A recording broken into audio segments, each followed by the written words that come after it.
Após o intervalo, nós estamos retornando com os estudos sobre o capítulo 5 do Evangelho segundo o Espiritismo, Bem-aventurados os aflitos. E agora nós daremos ênfase a versículos de Lucas, que Allan Kardec colocou bem no início do capítulo. Bem-aventurados vós que agora tendes fome, porque sereis saciados. Felizes sois vós que agora chorais, porque rireis. Vamos então acompanhar o Flávio com algumas considerações. Bom, essa questão de fome é ligado tanto nessa passagem de Lucas quanto na passagem de Mateus, que nós comentamos no bloco anterior. Quando a gente fala em fome, em sede, a gente está falando em necessidades quase que básicas do ser humano. Necessidades que o ser humano, quando ele está passando por isso, a gente vê que ele comete quase que loucuras. São quase que coisas que mexem com o instinto.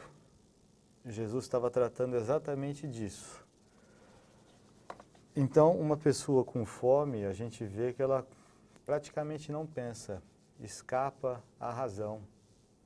Ela age por instinto e faz coisas que, se ela se visse posteriormente, ela falaria, não sou eu, essa pessoa que está agindo dessa forma. Então, Jesus, ele está comentando um pouco nesse sentido. E quando a gente fala dessa pessoa, no caso aqui de Jesus, com fome e que será saciado, uma pessoa que tem fome e sede de justiça, conforme nós comentamos no bloco passado, Jesus está, na verdade, tentando trazer um novo parâmetro. Ele está falando de um tipo diferente de fome. Porque as pessoas tinham fome de algo e sede de algo específico naquele momento. Porque quando falava fome e sede de justiça, por exemplo, eles tinham fome e sede de justiça da mesma coisa. Por exemplo, se eles se sentiam lesados em um ponto, eles queriam serem saciados na mesma medida, dentro do olho por olho, dente por dente. Então, a pessoa me lesou, eu quero que a pessoa seja lesada igual, para eu me sentir saciado. Essa é a minha fome, essa é a minha vontade. Então, Jesus, e a pessoa se sentia aflita por causa disso. Ela só se sentia justificada ou justiçada quando ocorresse isso. Então, Jesus, ele vem tratar de uma forma um pouco diferente essa questão de fome e sede, nesse sentido. E como que a gente pode ver essa questão? Quando a gente pega João, o Evangelho de João, capítulo 4, nós vamos ver a questão de qual era o alimento de Jesus, o que ele tinha fome, o que ele veio trazer. Por volta do versículo 30, a gente vai pegar aqui, versículo 30 em diante, no capítulo 4. Saíram, pois, da cidade e foram ter com ele. E, entretanto, seus discípulos lhe rogaram, dizendo, Rabi, come. E ele, porém, lhes disse, uma comida tenho para comer que vós não conheceis. Lembrando que isso aqui tem um sentido figurado. Então os discípulos diziam uns aos outros, trouxe-lhe porventura alguém algo de comer? Jesus disse-lhes, a minha comida é fazer a vontade daquele que me enviou e realizar a sua obra. Então, essa é a comida de Jesus. Então, quando Jesus está falando de aqueles que têm fome e sede serão saciados, é aqueles que têm fome e sede desse tipo de comida, de fazer a vontade do Pai, esses serão saciados. Por que serão saciados? Qual é a obra do Pai? Isso Jesus fala um pouco no livro de Humberto de Campos. A psicografia de Chico Xavier. Né? Quando ele fala da fundação do reino de Deus, no capítulo 3, as primeiras pregações. Questionam para ele o que é o reino de Deus. O reino de Deus é a obra divina no coração dos homens. E é interessante que quando ele comenta também em outro capítulo, na lição a Nicodemos, que ele vai falar sobre a noção de justiça, que os homens, investigando as revelações do céu com o egoísmo que lhes é próprio, organizaram a justiça como o edifício mais alto do idealismo humano. E, entretanto, ele, Jesus, coloca o amor acima da justiça do mundo e tem ensinado que só ele cobre a multidão dos pecados. Então, Jesus via no amor, naquelas lições que ele estava trazendo, algo que estaria acima da justiça dos homens. E isso era algo que a gente teria que colocar no nosso coração, era esse o alimento que a gente tinha que esperar, era esse o alimento que a gente tinha que ter fome, que a gente tinha que ter sede, e era com isso que a gente seria saciado no nível do Espírito. Então, esse capítulo, Bem-aventurados aflitos, Allan Kardec ele toca agora nos comentários que ele faz em assuntos muito importantes. As causas de melancolia, o verdadeiro silício, colocar-se termo às provas de seu próximo, o sacrifício da própria vida, o suicídio. E dentro desse contexto que o Flávio falou, que é o pão da vida, da pessoa se olhar, né, no espelho e ver as suas próprias atitudes, eu vou solicitar à Célia que faça alguns comentários para destacar um assunto que é causa de preocupação hoje no mundo, inclusive no Brasil, que é a visão que nós podemos dar espírita sobre o suicídio.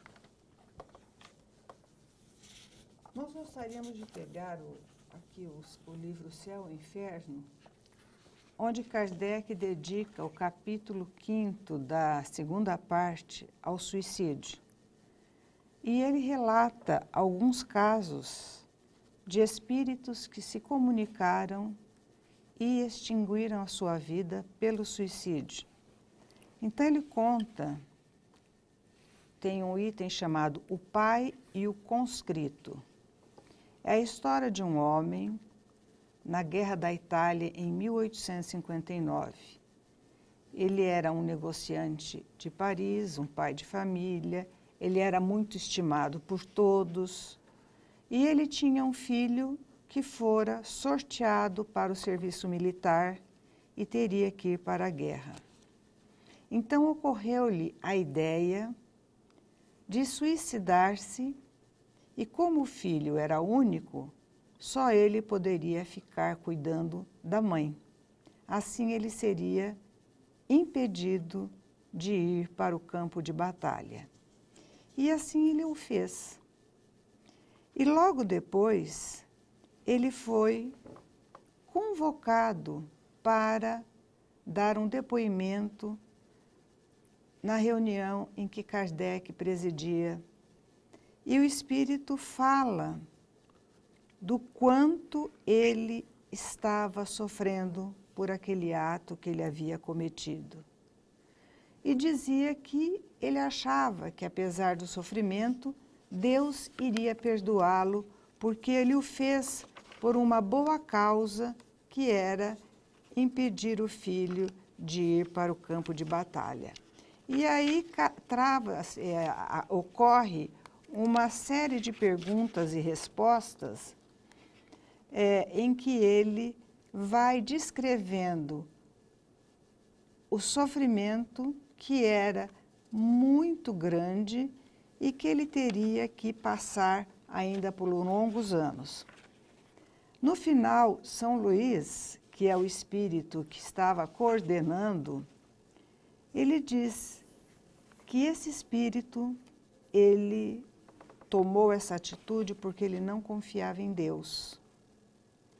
Ele não confiava na providência divina e que ninguém poderia dizer se o filho iria para o campo de batalha e pereceria ali, ou se ele sobreviveria e voltaria com um aprendizado muito grande, com oportunidades muito grandes, que na verdade ele havia se precipitado e tomado uma atitude externando a sua falta de confiança em Deus. E que apesar de ser tido uma atitude meritória, ele teria que responder por aquilo que ele havia feito, porque o nosso bem maior é a vida que Deus nos dá. E a vida que Deus nos dá, ela deve ser preservada, utilizando-se todos os recursos que temos à nossa disposição. Recursos médicos, recursos da natureza, porque muitas vezes o suicídio não é aquele ato que a pessoa rompe inesperadamente com sua vida física. O suicídio também pode ser um ato de maltrato ao corpo, o não cuidado ao corpo e por isso a desencarnação ocorre prematuramente. Realmente nós encontramos na literatura espírita as informações, inclusive de André Luiz, de que o corpo é o primeiro e é o maior empréstimo que nós recebemos de Deus.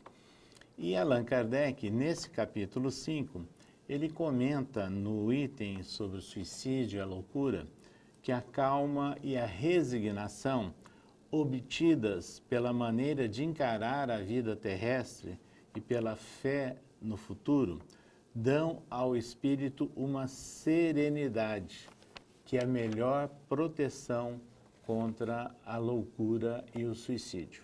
Ou seja, é a confiança em Deus em síntese.